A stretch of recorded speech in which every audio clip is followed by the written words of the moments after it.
everyone, welcome back to Honestly Hannah, a podcast hosted by me, Hannah Coda, where I share all my honest opinions about all things going on in the world. I'm treating this podcast like a diary, and trust me, I have a lot to say. Welcome to this week's episode. Happy Pride! It's Pride Month, and this episode is going to be all about Pride, all about terms, debunking some myths, some combos in the community, and yeah, I have a guest back with me. This is her second episode, Imani Ray. You want to say hi to your audience? Hi everyone, I'm Imani Ray, and I'm so glad to be back. Thank you so much, Hannah, for having me on again. If you do not remember who I am the owner of Brown Collective. I'm a tarot reader and astrologer, and I'm also part of the LGBTQ community. So I'm so glad to be here. Yes. Full disclosure, Imani and I just spent the last 4 hours having a conversation, and we literally just looked up and was like, oh my god, we've been talking for 4 hours and nothing about what we're about to talk about. Yeah. So you guys are going to get fresh content from us. In this episode, I have a feeling a lot of people are probably going to click on this episode because I get a lot of questions about this, just from people who I guess are a little more unaware and want to know more and obviously don't want to offend anyone. So yeah, I think we can probably set the tone there, with probably our credentials, right? And like our knowledge of the community, right? Yeah. So we both graduated with well, at least one of our degrees. We both have multiple degrees. One of our degrees is in women's studies, specifically mine, which I don't even know if you know this. My degree is in women, sexuality, and gender studies. Yeah, mine is too. All three? Okay, cool. So we've taken multiple courses on this, have studied multiple theories, in just regards to a lot of different things within the community. So we do have some knowledge, and we're not just like talking about our own experiences.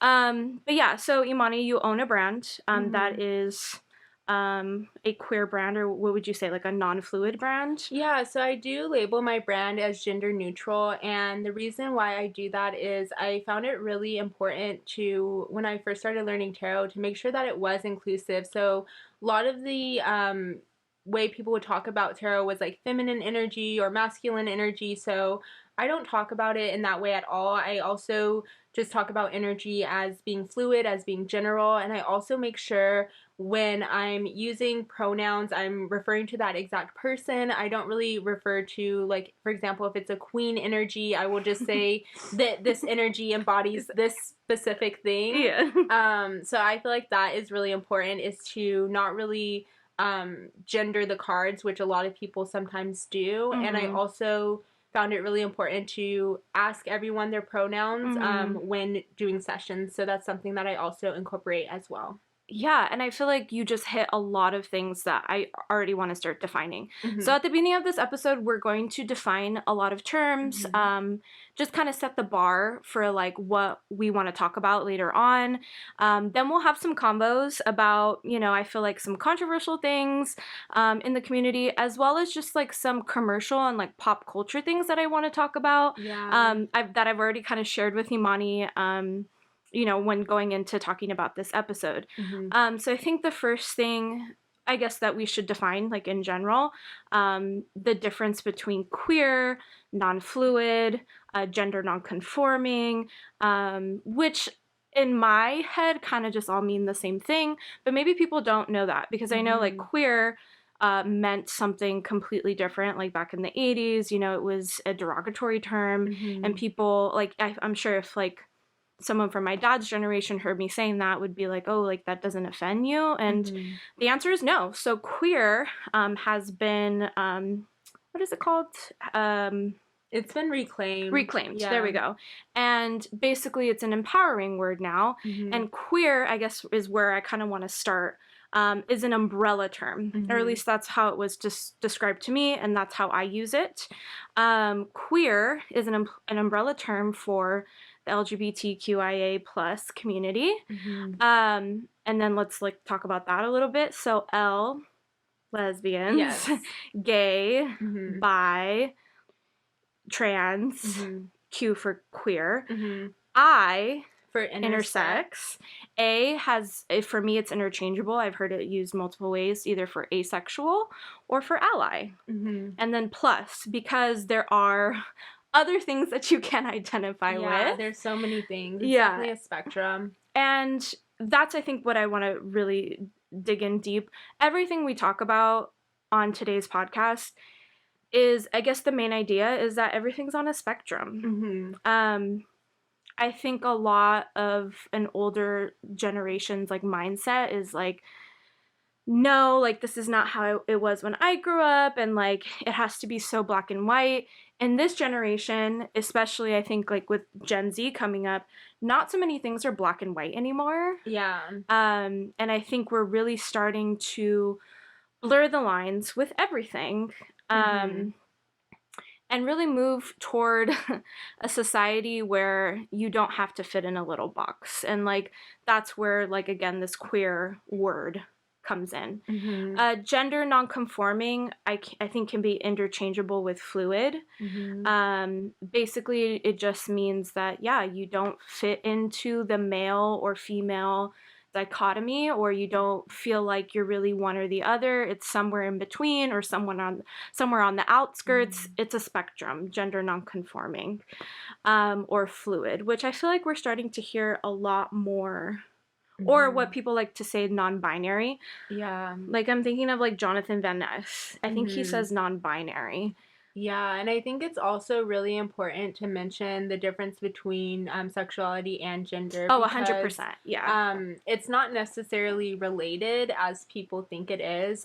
So sexuality is what you are attracted to, you know, who you want to date, who you want to be with, everything like that. And gender gender is who you identify with. It is everything about you and your identity. However, we do mix them up in the same group. I mean, even with LGBTQIA plus, like the I, so for those of you who don't know, I guess we could start going into that too. Gender and sex are two different things. So we're not talking about sexual orientation right now, meaning you're straight, lesbian, gay, bi, pan, sexual, like whatever. We're not talking about sexual orientation. We're talking about gender and sex, right? What you identify with and what was given to you at birth.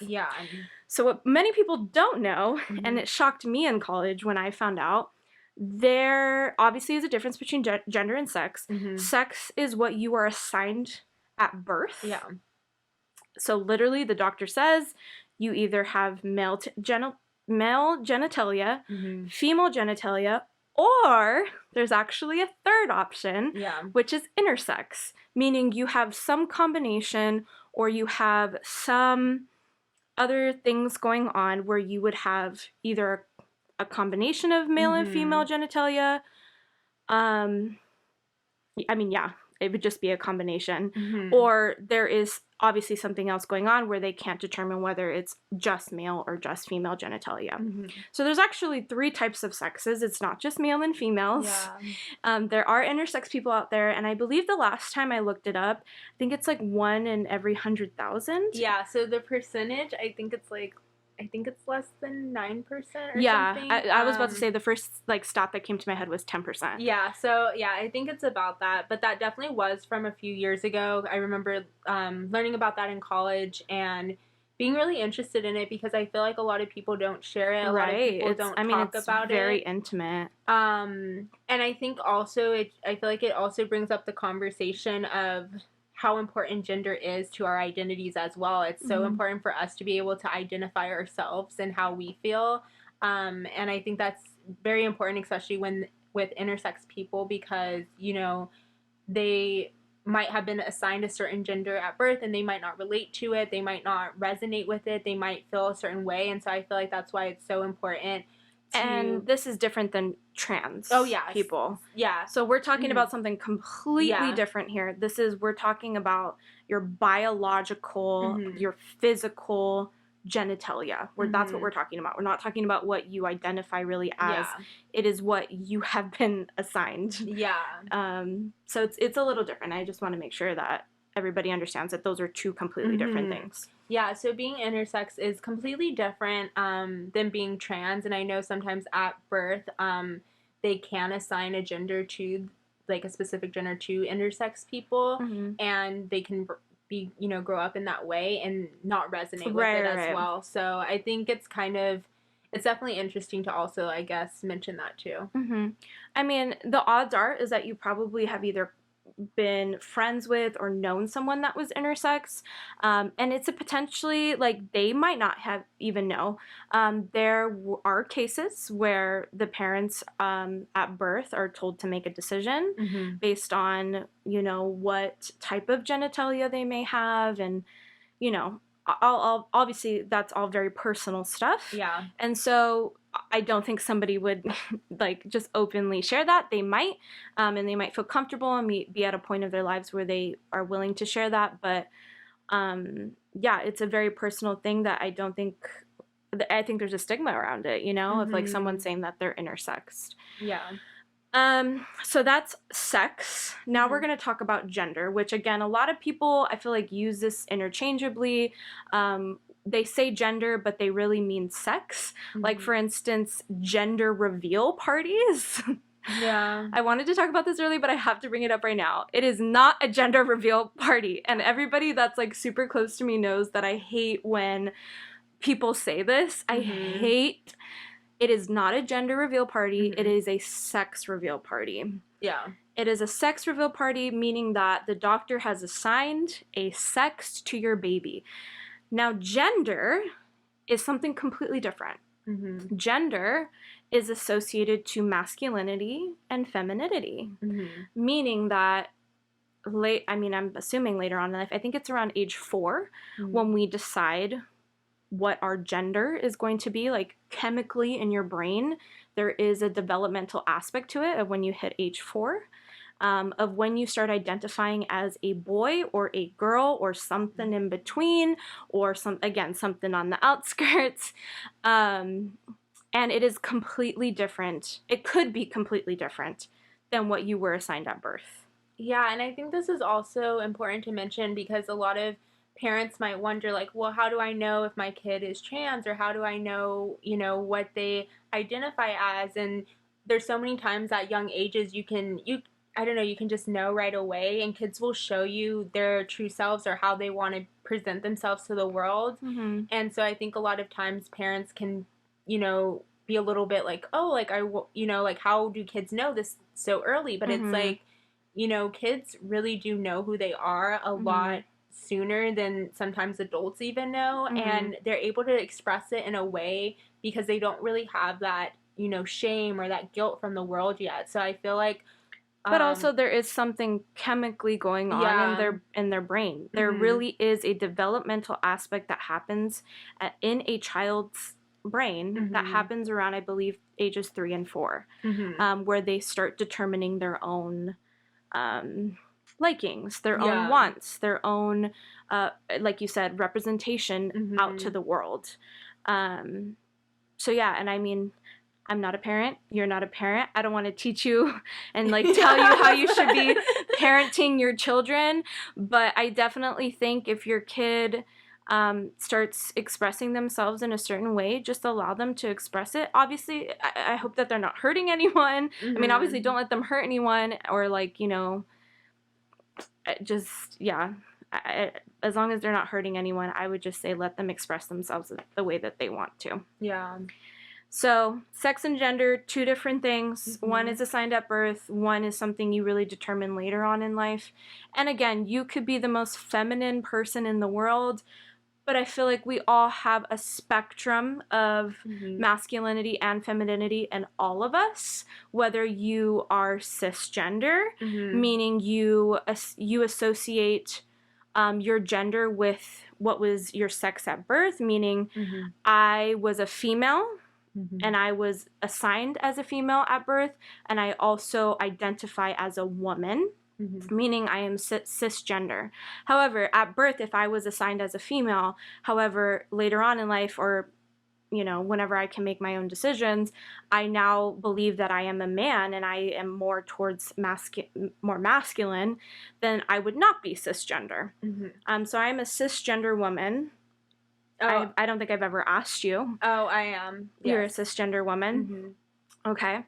So that's also a term I feel like that should probably be out there. People are like, the cis community. So a lot of people do talk about it, but so it just basically means you identify with what you were assigned at birth is basically what it means. Yeah. And then we go into a whole nother world. Again, two different things with sexual orientation. I guess we should talk about trans then before we go into sexual orientation, because trans, whether you're trans man, trans woman, or gender nonconforming, non-binary, that all goes under gender identity as well. And not have anything to do with sexual orientation. Just because you are a trans woman doesn't mean that you are attracted to men. You could also be attracted to women or non-binary people. A gender identity is very much its own category. And yes, we do put it a lot in the same category. We assume if a woman is maybe more masculine than feminine, then she's probably a lesbian. That's just like the way society is right now, unfortunately. Or vice versa. If a woman is really, really feminine, then she comes out as a lesbian, it's like, how are you a lesbian? These stereotypes are so, so, so harmful and so wrong sometimes, And I know a lot of people are going to have some opinions about everything that we just said, but everything that we just said is backed up by research, years and years and years of it, as well as people from the community that I'm sure can confirm or maybe even deny it. So everything that we just talked about in terms of sex and gender, if you have someone in your life that is maybe not cisgender or gender nonconforming, have this conversation with them, Yeah, and I feel like it's really important to, like, when someone maybe is transitioning and things like that, language is so important to use. The first thing I always ask someone in general is their pronouns, and some people don't know how to go about asking people's pronouns, but how I ask is I just say, hi, I'm Imani, my pronouns are she, her, what are yours? Or if you feel comfortable sharing, what are yours? And usually people, once they recognize that you're saying your name and pronouns, they'll do the same. And I just feel like that's really helpful. That's really respectful. And that's something I did learn in my college classes. We always ask people's pronouns. You always remembered people's pronouns. And if you could not remember someone's pronouns, you just refer to them by their name. Some people do get confused for some reason because, like, if you refer to someone as them, to clear up that confusion, usually I just mention the person's name first. Correct. And then when we're talking about them again, then I'm just saying, oh, well, they like to do this, or we're going to go with them. So, because some people were trying to just make comments about certain things, but yes, you can still make sense of the sentence by simply saying their name first and then referring to them as them. And everyone will know what you're referring to. Yeah. And so I feel like that's another thing that's really important. Also, if someone changes their name, I noticed recently, people want to be called something else. They want to be able to fit who they feel inside. They want to name themselves. And for example, if it's someone you've known for a while and they recently changed their name, it could be maybe a friend that you know or someone like that, and you want to ask them, their new name or their new pronouns or whatever.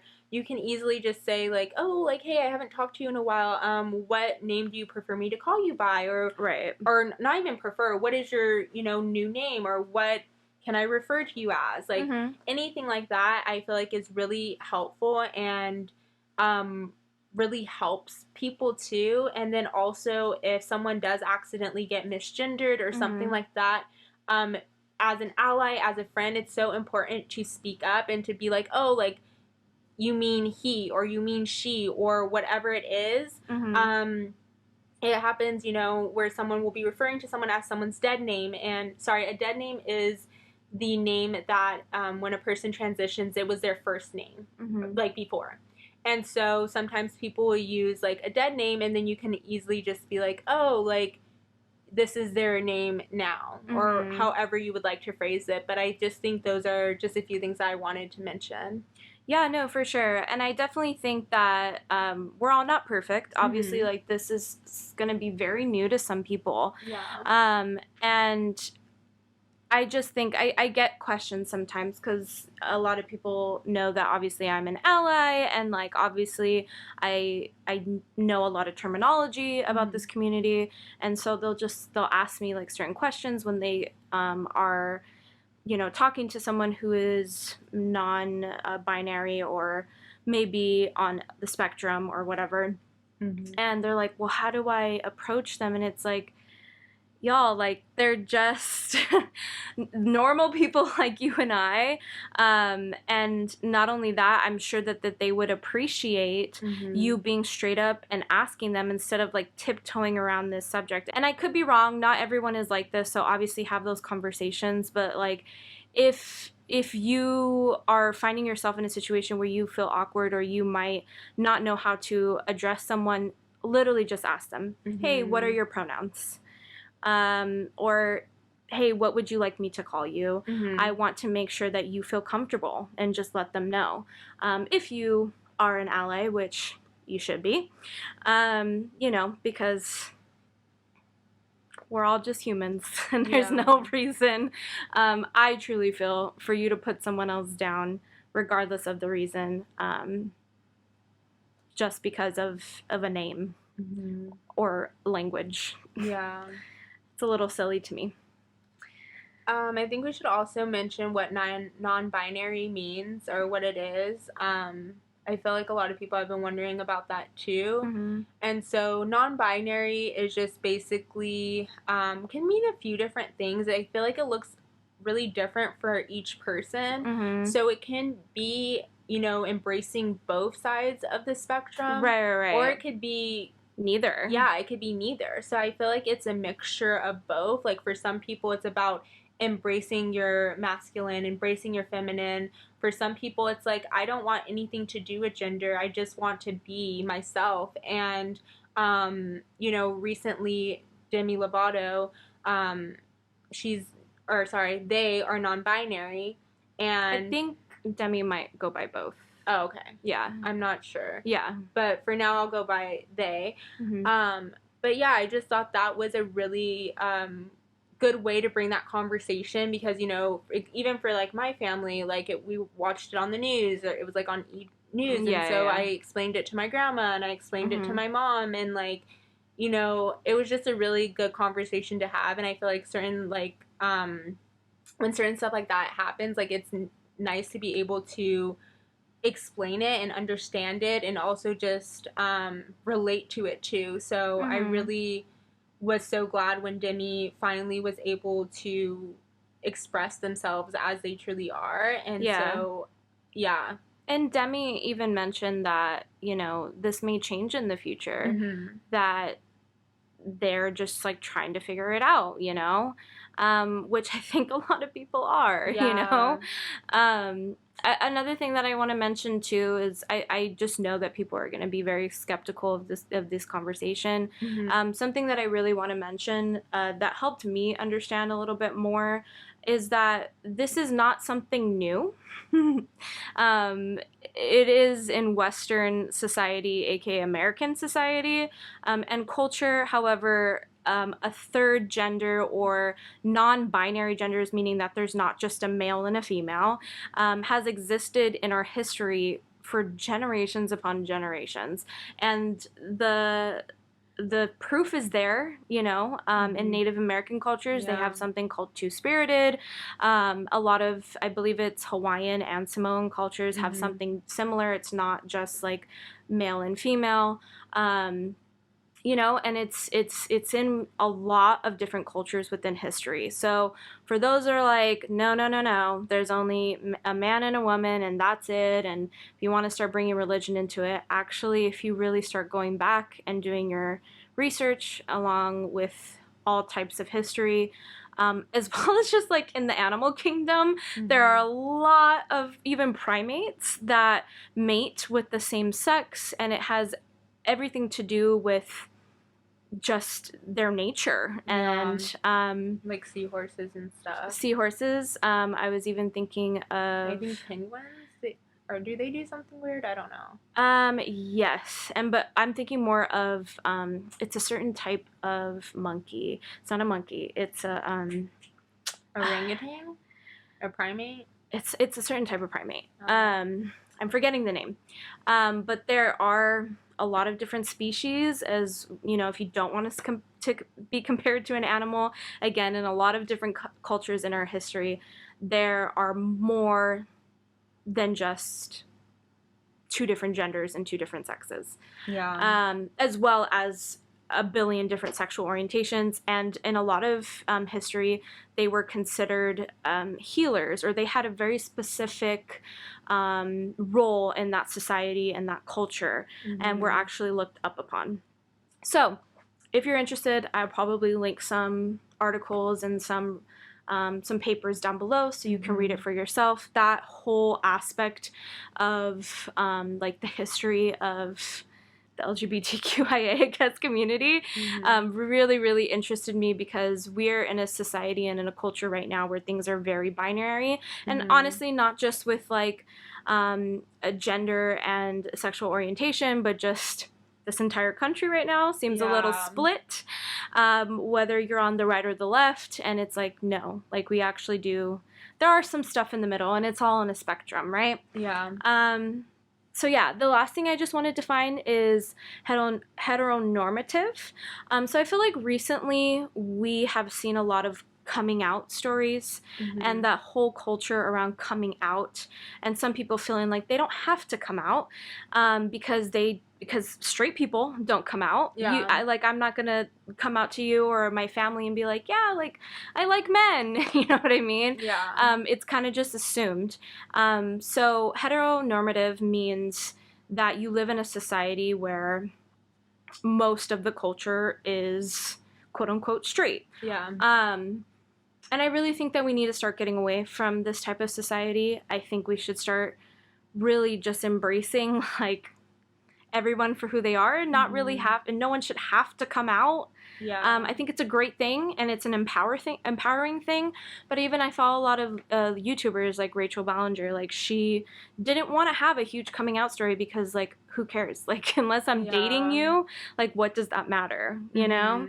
And it's also my personal life. Like, you know? Yeah, I feel like definitely, I feel like the coming out thing is hard for most people that go through it, because even if your family is so accepting and no one cares and everything's great, it's still hard to have to know that you live in a world that doesn't accept you for who you are. And so I think having people come out can be really empowering and can be really amazing, but it can also just be so terrifying, because there's just so many things where it's like, it's almost like passing, like, you know, like when back in like, you know, back in the day and stuff, where, you know, Black people had to pass as being white to be able to have certain privileges. It's almost the same thing now, where people have to pass as being straight for certain things. And it's like, no one should have to live like that. People should just be able to be truly authentically themselves. And I just think about like how many times people weren't able to live themselves because they felt like they had to come out, and because they felt like they had to tell the world, this is who I am, this is what I'm doing. And like, cool, if that empowers you and you feel like you need to do that, then okay. But I just don't think it should be the standard that you have to, you know? Yeah, and I think it doesn't have to be this big old thing where you have to make this announcement if you don't want to. I think it's very personal, and I think it's just based off of what the person wants to do. Right. Yeah. So those are some terms. I hope it clarified a little bit for all of you who were wondering or maybe just didn't know how to approach a situation. Next, we're just going to talk about some things that are going on in the community. I really want to hear your take on it, Imani, as well as just like going back to the original like theme for this month, which is friendships and love. We're going to talk about, having friends that potentially might come out to you later in life or come out to you in general, and like how to keep and maintain those friendships and be a good friend. Yeah. So we're going to go ahead and jump into that. So I want to talk about some different topics about the community. First, I just want to, I already kind of went over gender reveals. Remember, there's sex reveals, not gender reveals. But something that's like been happening in LA, WeHo. So it's Pride Month. When I think of Pride, the first place I think of is WeHo and how much I want to go to WeHo. Now me, as someone who is in a heterosexual relationship, meaning I am with a man, and me going to WeHo, probably either with him or even without him, like, I feel like is very stereotypical right now. There are a lot of quote-unquote straight people right now that have kind of taken over WeHo. So WeHo, for those of you who are listening from other parts of the country or outside of the country, because I do have international listeners. Isn't that crazy? Yay! Worldwide. Yeah. It's kind of crazy. WeHo stands for West Hollywood. Not all of West Hollywood is like considered this part of WeHo, but most of the bars and clubs on Santa Monica Boulevard in West Hollywood is to referred as WeHo. The past couple years, again, it's really was meant for the LGBTQIA plus community, but has been taken over by straight people. And I feel like a lot of people in general are upset about this. And I want to talk about it. Yeah. But here's my thing. I love WeHo. I absolutely love WeHo. I absolutely love it there. It is the most freeing place I feel like you could ever go to. No one really has a lot of ill intentions. I feel like everybody's just there trying to have a good time, whether you're like at one of the smaller bars or like the Abbey, which the Abbey is like the main like WeHo bar that you would go to, and it's just always a great time. I never leave WeHo, ending in a fight or like saying that I had a bad time. I always have a good time in WeHo. And it's because of the energy that it gives off. It's so freeing and just so like happy. Everyone is just so happy. But I know that me being straight is not probably the place I should be going, because it is like, a safe place for the community. Yeah, so I think it goes kind of both ways. I've noticed like the last few years going to WeHo, it has been more straight people, but also we can't assume people's sexuality. So sometimes it is hard to know.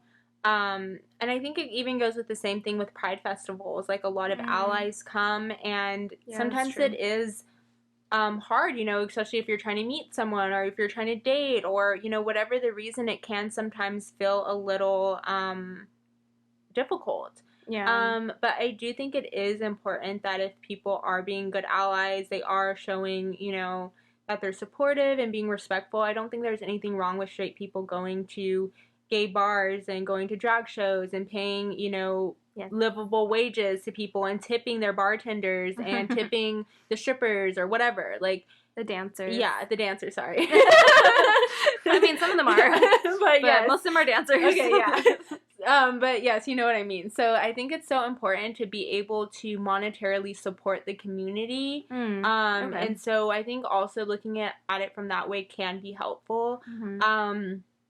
But I do realize, like, one thing that I did notice about WeHo that I was kind of talking about earlier is that it is mostly gay-focused bars, whereas I feel like it is harder to find maybe, like, lesbian center bars or stuff for bisexual people or pansexual or, whatever you identify as.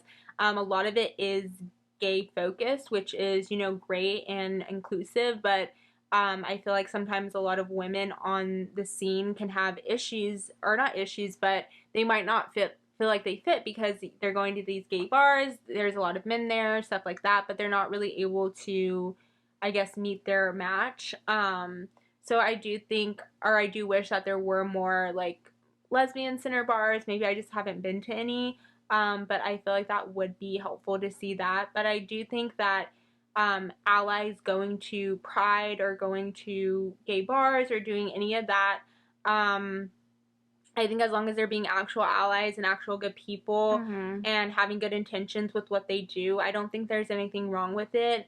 Can it be sometimes annoying to the actual queer people that might want to date or might be looking for, friends?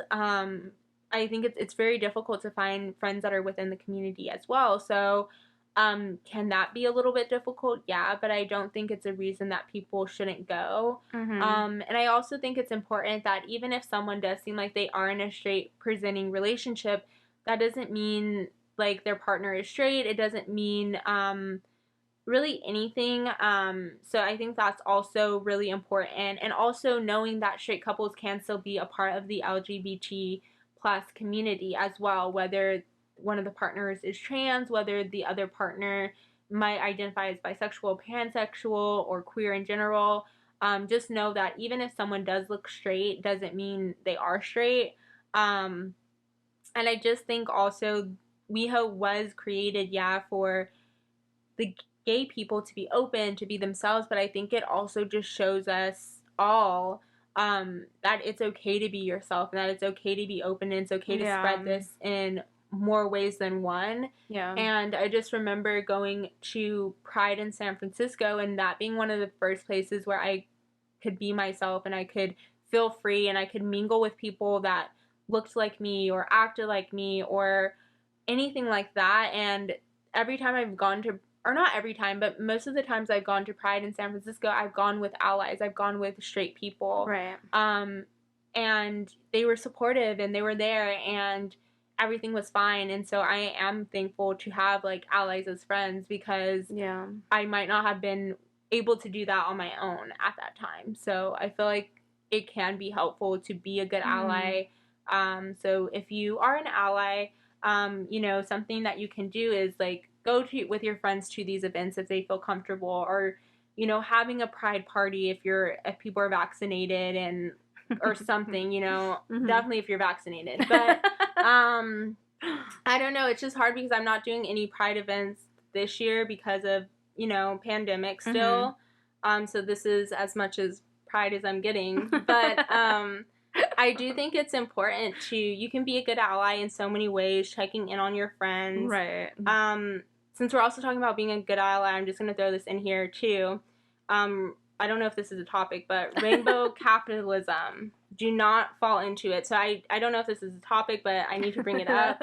So rainbow capitalism is really bad. So basically what a lot of these companies are doing is for Pride Month, they're putting rainbows on everything. They're doing all this stuff. And they're not actually donating to queer or gay people. And so that's or like nonprofits or like anything that could actually benefit the community. Yeah. And so what I recommend doing is if you do want to be a good ally and support the community is to support actual queer people, whether it's their businesses, whether it's or centers, LGBTQ centers, women's shelters, men's shelters, or whether it's supporting the people directly. There's also so many good places to donate as well. I know the Trevor Project is one that everyone talks about. They're doing that YouTube thing, I think, next weekend. Oh, I didn't know that. It's like a huge fundraiser where they got literally every like major LGBTQ plus YouTuber to be involved, like Elle Mills, Gigi Gorgeous, Eugene for the Machai Guys, which I love him, and just like a bunch of people. And they're all doing like either special videos, and it's going to be streaming. I think it's June 25th, if I'm not mistaken. Yeah, and then also every major city, I think for the most part also has like an LGBTQ center. So there's one in Los Angeles. I know there's obviously some in New York, wherever you are. Donating resources is super important. And so I really recommend donating directly to a company that you resonate with. and not falling into the rainbow capitalism. Yeah, if you want to support and you want to show that you're an ally and you actually want to do something, instead of going to Target and buying that, shirt that says pride across the front, thinking that you're going to do, I actually don't know Target's initiative. I'm sure they're actually donating, I think they are, but more talking about the other superficial companies. Instead of buying that shirt thinking that you're doing good for someone in the community, just actually donate, to an organization that is actually helping and was helping before the month of June. Yeah, and I think that's another thing is a lot of companies for the month of June, they put their flags out and they're like, we're here, and then that's it. So I think it's very important to also make sure that the companies that you are supporting also have models, or if it's fashion companies, whatever it is, just look at what they're doing all year round and make sure it resonates with what you are doing. And so I feel like that's also really important to mention. Yeah, for sure. I didn't even think about that.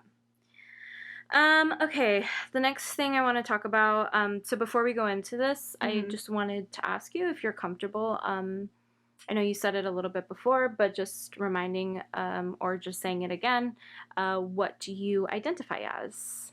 Your sexual orientation. So I'm bisexual. That is what, and the reason why I'm asking this is not just like some random time to ask this, but there is a stigma, and I feel like the stigma has been here for a while, but against the bisexual community and the rest of the LGBTQ plus community. I feel like there are a lot of gay and lesbian people out there, and again, I do not identify as those specific sexual orientations, so I don't want to speak to a general group. This is just my own observations as well as like research that I've done, that believe that bisexuals, as well as like even pansexual, which I guess I should probably define that because I think that's kind of a new term. Pansexual basically means you love everyone, whether they are a man, a woman, a trans man or woman, someone who's gender nonconforming. Pansexual, basically, I think pan derives from the Greek word like all or something like that. You love all, whether, no matter what their sex, or if they're cisgender or if they're not, if whatever gender they and then also, just to mention, bisexuality does also include trans people as well. Oh, yes. So there has been a lot of controversy saying from some people in the gay and lesbian community that bisexual people are not a thing, and it actually is harmful to the gay and lesbian community. And it hurts me to even say that right now, because it's very harmful to anyone, to discriminate against anyone of what they feel. How do you specifically feel about that? Yeah, I mean, I've noticed it a lot that people can be biphobic or say things or do things that is not appropriate. And I also just feel like it's just messed up that even within the community, people sometimes aren't as accepting. And I feel like a lot of the thought process, which is just so crazy. Sorry, just like think about that. So like most of the heterosexual community don't, like, some of the heterosexual community, those who are not allies, are against you, and now some people in your own community are against you. Like, that must be very isolating and just like, I don't know, mind-boggling. Like, I'm a part of this community, but you don't want me part of this community that's already a vulnerable community. Like, what? It's very capitalistic. Yeah, and I was gonna say, to me, it's very like misogynistic too, because I feel like it's taking people's agency away in a sense, like to be like, oh, you can't like this person, or you can't do this, or trying to be, I guess, controlling of the rhetoric. And for me, I just feel like it is just so important for people to be able to express themselves however they want and however they see fit. And I think the stereotypes around bisexual people are really harmful. And I think a lot of it is also subconscious, which can also ruin relationships or ruin things. For example, some people think that, since you're attracted to you know, a lot of different people, that you could be a cheater, or that you could be hypersexual, or you can be all these things. And or like, just because I'm bisexual, I'm attracted to anything that walks into the door. Like, that's not true. Like, yeah, and I think that's what we were kind of mentioning earlier, is that attraction is still a real thing. Like, for example, just because you're bisexual, you're not going to be attracted to every person you see. Like, that's not a thing. And I think a lot of people get, like, I don't know, offended, or like get weirded out sometimes when you tell them that, because they think like they're like attracted to you or whatever. And it's like, no, like, I'm just having a conversation. So right. I think that's where it gets hard, and I think a lot of straight men also have issues with it, which I don't understand. But they also can get weird, either being like jealous. I feel like the jealousy thing can also come up, which I don't understand. Like, I feel like it's this rhetoric that people try to paint, that like people are cheaters or stuff like that, which, again, like, it goes back to who you are as a person. Like, if you are not a cheater, you're not going to cheat on your partner. Like, yeah, if you're happy in your relationship, like, it goes back to a lot of internal, you know, reflecting, rather than like, yeah, sexuality. Yeah, and I think sometimes people might not want to hang out with you because of it, or because they have their own issues, but just know that it's their own insecurities, and it has nothing to do with you. And just know that when the coming out process it can be, you know, difficult, and it is sometimes hard to open up to people. So you know, just know that, to be secure in yourself, and just know that it's okay to be who you are, and don't let anyone try to tell you you shouldn't be who you are. Yeah. Speaking of coming out, so again, like I mentioned earlier, and like throughout this month is about friends. And like, obviously, you're one of my oldest friends. Like, we've been friends for a very long time. And now that I'm really thinking about it, and we were talking a little bit about it before, I don't remember you ever formally coming out to me. Like, I don't remember us sitting down and having a conversation. And I realize now that a lot of friendships, a lot of people that you might have grown up with, or maybe people you just meet, your friends may come out to you, or maybe informally come out to you and just be like, oh, my partner, or like, oh, I have a crush on, you know, and so, or whatever.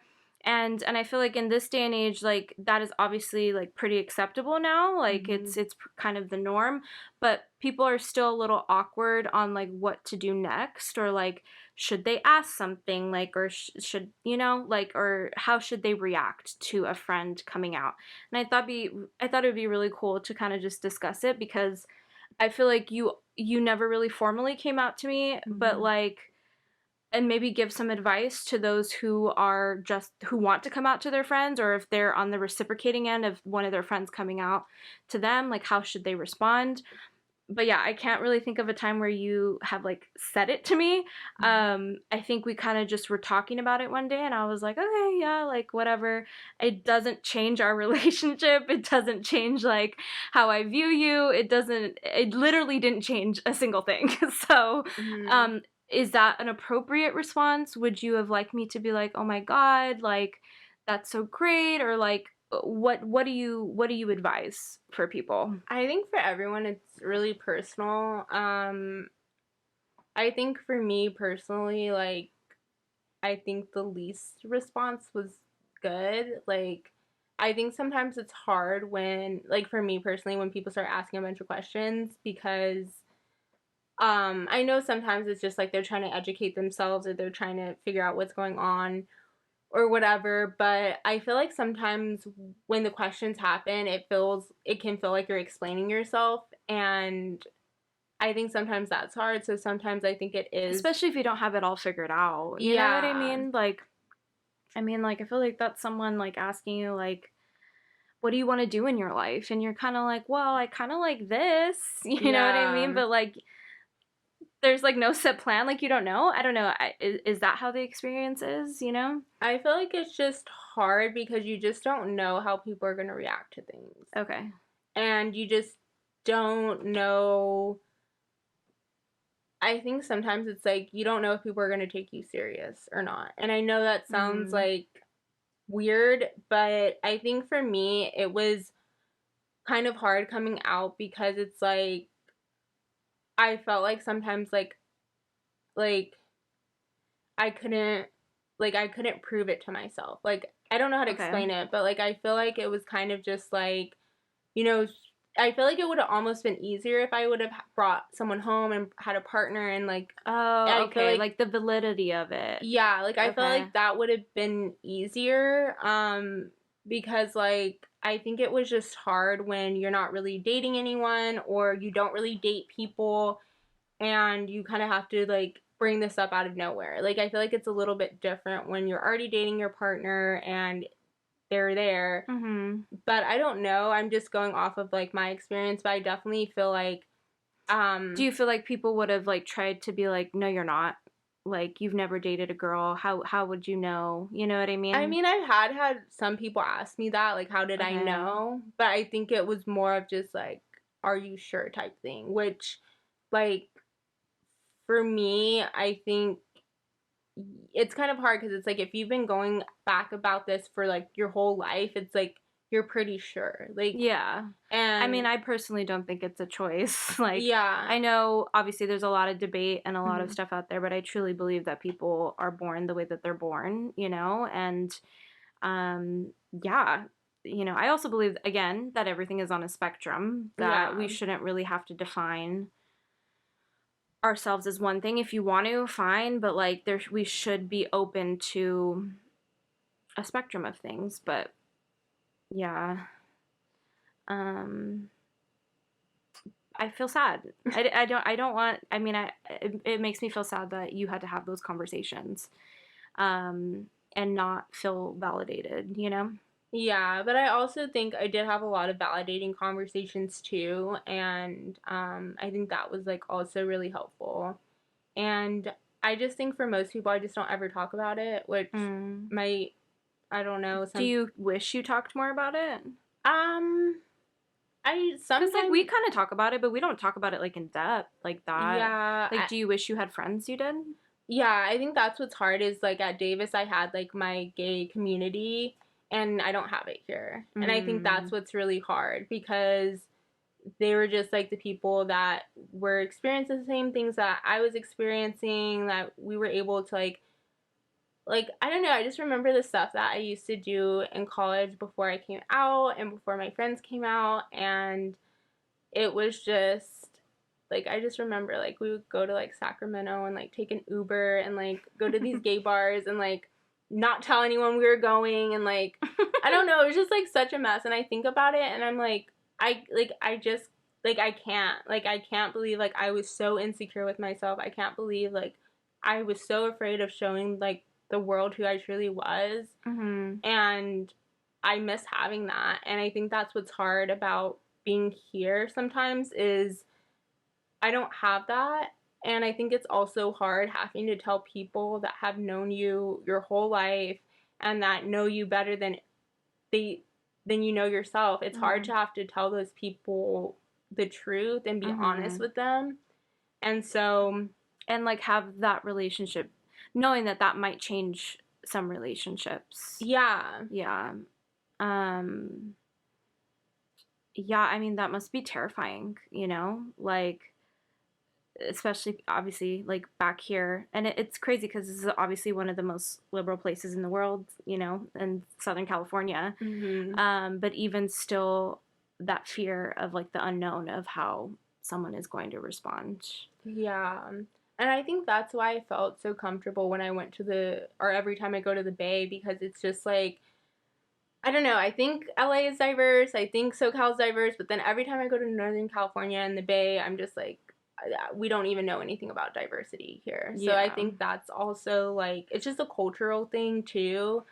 Yeah, Um, I feel like you just haven't found your community out here. Like yeah. I feel like I even have like a community, not just of allies, but those who are in the community, you know what I mean? Mhm. And but I established that relationship in college, you know? Yeah. And so yeah, I just think that you need to find your community down here. And obviously like I'll support you in whatever you want to do.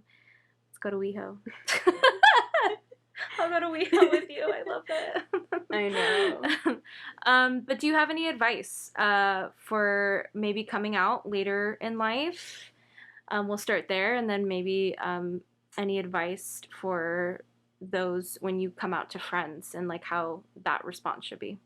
Yeah, so I think just in general, like whether it's your parents or, whoever, I think it's just really important to be honest with them, to just sit down and have a conversation with them and let them know. I feel like just being open and honest is really important. And I also feel like explaining, like, if they're not like super like young or whatever, like I can't think of the word, but like you might have to explain to them what these terms mean. Like they might not understand. So tell them to watch the beginning of the video. Yes. Or the beginning of the podcast. Yeah, and so yes, definitely show them that. But yeah, I feel like that can sometimes be like confusing, or not confusing, but they could be wondering, like, have questions about that, like, oh, like, asking follow-up questions for more clarity. So I think being clear about, if you know what you identify as, explaining it and what it means to you, and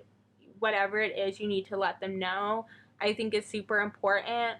And coming out to friends, I don't know if it's harder or easier. I don't know. I feel like, I don't know. I think it's hard because I've never really gotten a response from friends. So I just feel like it's really hard to even say, but I don't know. I feel like part of the reason why I never really had a response is because I don't want to say like, oh, it's because I've always knew, but it was just like, yeah, I guess I just didn't know what you wanted our response to be, Yeah. And I feel like you were talking about it so nonchalantly that that's the response that you wanted.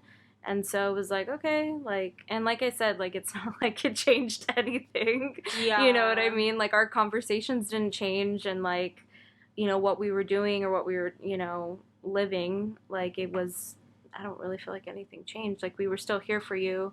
When I mean we, obviously, like me and like our core group of friends. But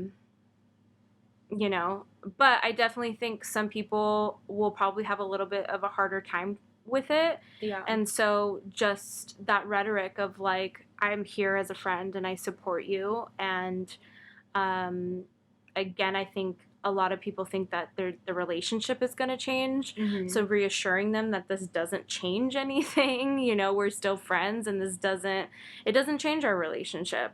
Yeah. And then what they want from it. Do you want a big party? Do you want to go celebrate Pride? Like, what can we do to support you? I think is an appropriate response.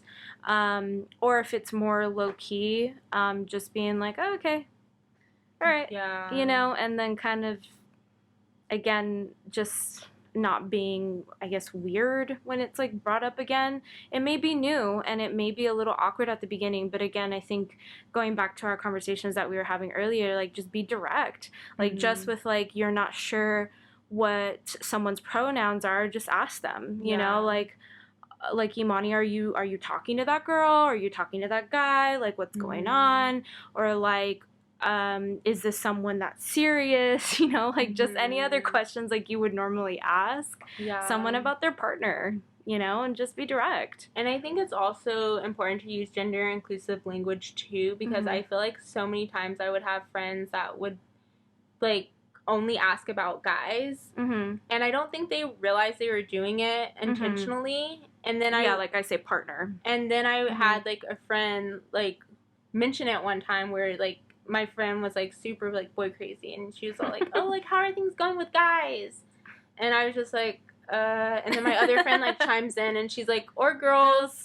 And I was just like, okay, well, like, nothing with either, but I appreciate it. And I feel like just being very gender inclusive, usually I'll say partner as well, when referring to whoever, and I feel like it's also important for straight people to also use the term partner as well. Some people are like, I don't want straight people to be saying that, but like, to me, I feel like it's almost better because it makes it a more universal term. Like, you're just referring to whoever. Or I say significant other. Yeah. Like, I always refer to Rudy as my significant other. Yeah. I do say boyfriend sometimes, but for the most part, I say significant other. Yeah, and that's the reason why, by the way. Yeah, and I just feel like it's just so much more inclusive, because there are so many times where, like, people would just only ask about guys, so that's obviously only what I would talk about, because that's all they would ask. And then it's like, to even have someone be like, oh, well, what about anyone else? Like, or even like to bring that up, I think is super helpful as an ally, because then you can have that conversation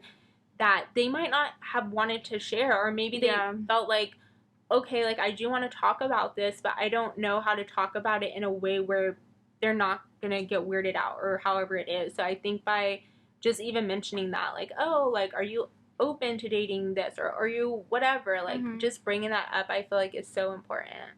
Yeah, for sure. Is there any other advice or anything you want to say about friendships in general?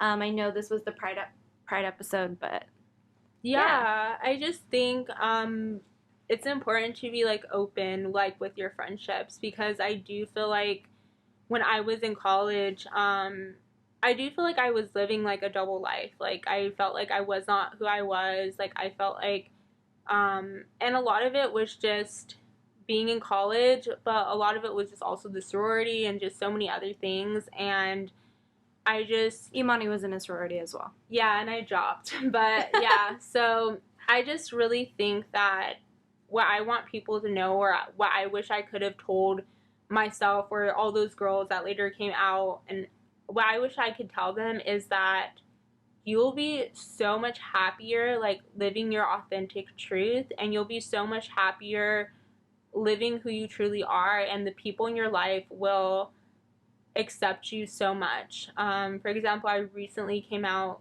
this past week to my grandma, and she had the perfect response. She basically just said that, I don't know, she said something along the lines of, like, this isn't new. Like, this isn't, like, what you're doing isn't anything new, isn't anything different. And she said that, you know, she used to work at a pretty masculine job. And she is a very powerful woman. I look up to her so much. And just to have her say, you know, that she had coworkers that were gay or bisexual, and I found out, like, another family member was, and stuff like that, and just to say that she's gonna love me no matter what, and she even mentioned, like, she's like, yeah, if we went to the movies and you brought, you know, your partner or whatever, and you guys were holding hands, like, I wouldn't care. And, like, it was just so nice to be able to hear that, because I think so many times we're always in our head about things, and we're always so worried that people aren't going to love us or accept us for who we are. And if your family really loves you and your friends really love you, they will accept you no matter what. And I know it's hard to come out. I know it's hard to say those words out loud. I think that's, like, my biggest issue, is just, like, even saying it sometimes. But I do feel like it's so important, and I just want everyone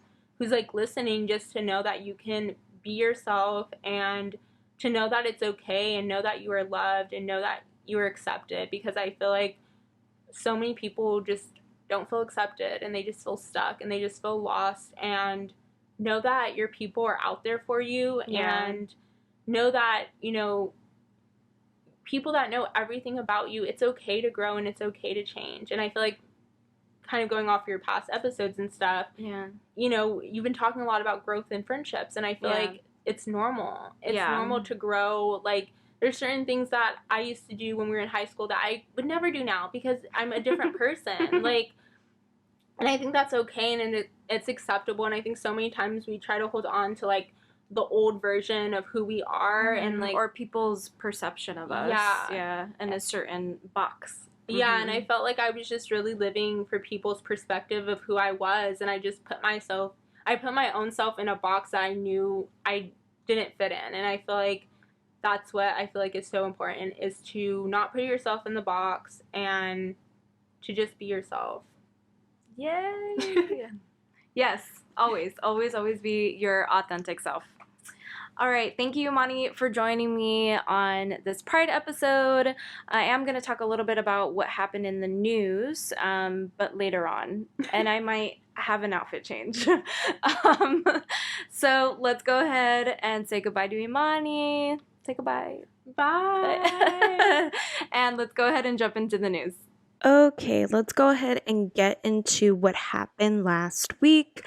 For those of you who are watching, I completely changed locations, outfits, like everything. So I am in a new setting. If you want to click on to the YouTube video, yeah, it's a completely new setting than what I once was right now with Imani. First and foremost, happy Father's Day to everybody yesterday who is a father figure. Hope everybody had a pretty nice and decent day. I did. I went to breakfast with my dad and my family, and then just like barbecued the rest of the day, and it was chill. You know, everything, it was fun. And then going into sports, so basketball is starting to close out. They're going through their conference finals. The Clippers made it to the Western Conference Finals, which is the first time they've done this in franchise history, and that's just wild to me, and that's all I'll say about that. The Clippers are in the Western Conference Finals. This upcoming week, cycling starts for the Tour de France, which is the biggest event in cycling, and I really like cycling, so I'll be reporting on that. Probably not next week's episode, but probably the week after that. The Tour de France is about a month long, and it's just such an intense and like crazy event. So if you don't know what that is, it's, I believe, going to be on NBC. Tune in and watch it. It's super, I think, super exciting and super competitive, and I mean, obviously, just like any other sport, professional sport. Going into TV and movies, so iCarly had a reboot. I thought it was just a reunion when I saw like the advertisement for it, but no, it's like a full-blown show that they made on Paramount Plus. I haven't seen it. I really want to watch it because it got good reviews. It's, I guess, purposely made for people who watched iCarly as kids and are now adults, so that the content kind of changed and it's more relevant and already has like a target audience, which I thought was really cool. I'm gonna have to check it out. I just couldn't because I don't have Paramount Plus, so I'm thinking about investing in it. I saw Luca this past weekend, the new Disney Plus movie that released. If you have Disney Plus, you can just watch it. You don't have to pay for it. I thought it was really cute. I don't think it was as good as like Raya. Like Raya also came out this year. Raya, I forget what it is now. Like I feel like that movie was really good. This one was okay. I don't feel like it was as good, but it was still a really cute movie. I would recommend. Also, the new episode of Loki just came out this past week. No spoilers there, mostly because I'm just so confused. Like I don't know what's going on. So I'm gonna wait one more week to really like do a deep dive into that because I'm just so confused. I don't know what's going on. And then I also saw In the Heights on HBO Max, and I know I talked about it last week, how I thought it might be a little gimmicky, and I watched it, and it was a little gimmicky, y'all, at least in my personal opinion. I think I have an issue with some musicals trying to become feature films. I just think it loses its magic a little bit, especially like for people who are like me who don't know what In the Heights is about and didn't see it on the stage, and so all I have is this feature film to go off of, and it's a little, I don't know, it just like is not hitting the spot for me. So I don't know, I didn't really like it. Going into what happened in politics and in California, Juneteenth was named a national holiday, which left a lot of people feeling bittersweet about it. You know, obviously this is a good step in the right direction. However, there's a lot of work that still needs to be done. Just like basic needs of having equal voter rights in some states, and you know, just a lot of injustice that needs to be fixed. So yeah, I feel like including me as an ally it left a bitter sweet taste in my mouth. And then the last thing I really want to mention is that California reopened, quote unquote, reopened on June 15th. There are no capacity limitations anymore. The mask mandate was lifted, so you don't have to wear your mask if you're fully vaccinated, indoor or outdoor. And it was a really weird feeling this past week because I would walk into some places and like some people weren't wearing masks and some people were shaming other people for wearing masks. I guess what my biggest issue is I don't want things to 100% return to the way that they were. And what I mean by that is mostly with social distancing. I feel like I went to Target this past weekend and I was in the clothing section just like walking around, and this girl came and grabbed a dress like that was literally right in front of me, the one that I was looking at. Didn't say anything and like literally reached over me, touched me, and then hit me with the dress as she pulled it away.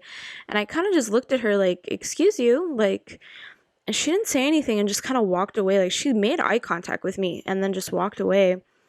And I was a little confused, and like I jumped back because I was scared like that somebody was so close to me that I didn't know. And it made me realize a couple things. Well, really, I guess one main thing, that maybe we've lost our social skills a little bit. Like she didn't even say sorry or anything. She kind of looked at me like she was scared and then like walked away like she didn't know what to do. And she was an adult, like, you know, like she looked like it. I don't know, it was kind of weird. And then when I was in the Target like checkout line, this woman behind me, literally no social distancing, kept pushing her cart into my back. Like, that is not 6 feet, ma'am. And I know social distancing kind of went out the door, but I think that's one of the things that needs to say, at least for my sanity, please. I don't know. That's what's like bothering me right now. I just wish we all would give each other a little bit more space, and like that stays after the pandemic. Other than that, I'll keep you updated on how I feel about that every week of California reopening to normal. But yeah, that was this week's episode. I really hope that you all enjoyed it.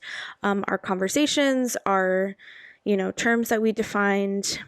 I'm really, really excited to hear your feedback when this episode goes up. I think it's going to be a good one. I think it's going to be an educational one, if anything. And I hope that you learned something, and I hope that, if anything, you found a little bit more understanding, maybe some sympathy, some empathy in there. And that's really why I wanted to put out an episode like this. So please make sure to like, comment, subscribe, and leave a review, all of those things.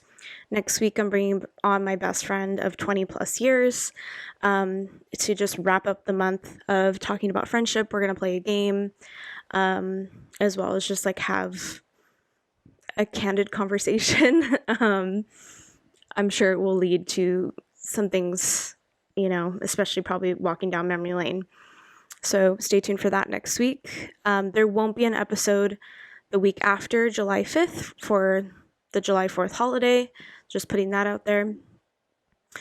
And yeah, thank you for listening to this week's episode. And this was Honestly Hannah.